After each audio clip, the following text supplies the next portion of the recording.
Շնորհակալություն այս կարևոր հարցի համար։ Նախ մեկ հստակ ուզում եմ արձանագրում անել։ Անհայտ կորածների հետ կապված հարցերը Հայաստանի անվտանգության համակարգի անբաժան մասն են։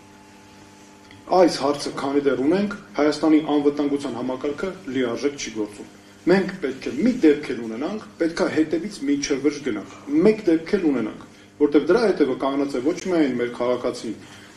մեր տղան, մեր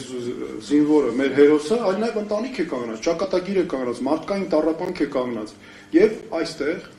իմ համոզմամբ շատ կարևոր է պետության նախաձեռնողականությունը։ Եթե թողեցիր միջազգային կազմակերպության հույսը դրեցիր նախաձեռնողականությանը, ոչ ոք չի ստացվելու։ Շատ ներողություն, դուք հո եղածի տերը չեղար։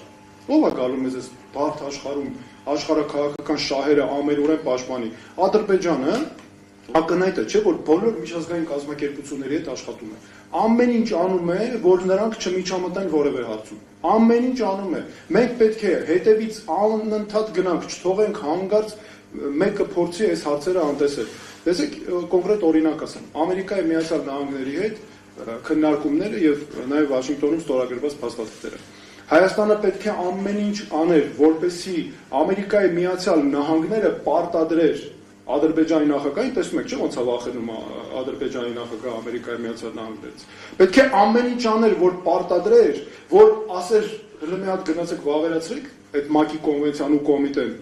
Հետո մի հատ կգնաք Հայաստանին, ես էլ տիրություն եմ անելու, կգնաք Հայաստանին ամեն օր կզեկուցեք, եւ Հայաստանը տիրություն նաեւ կաներ։ Այսինքն Հայաստանը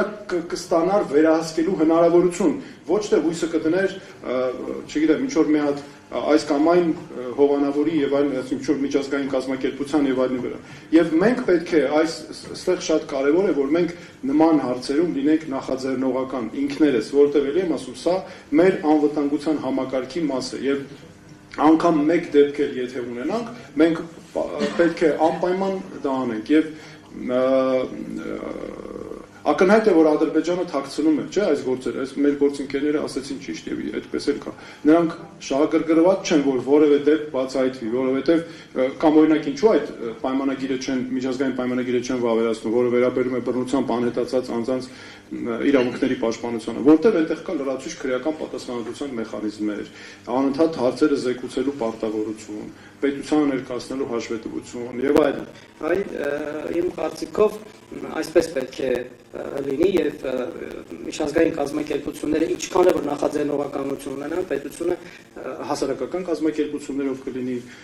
սփյուռքով կլինի, սեփական նաև կարողություններով եւ այլն, բայց հետևում միշտ պետք է կանգնած լինի պետությունը։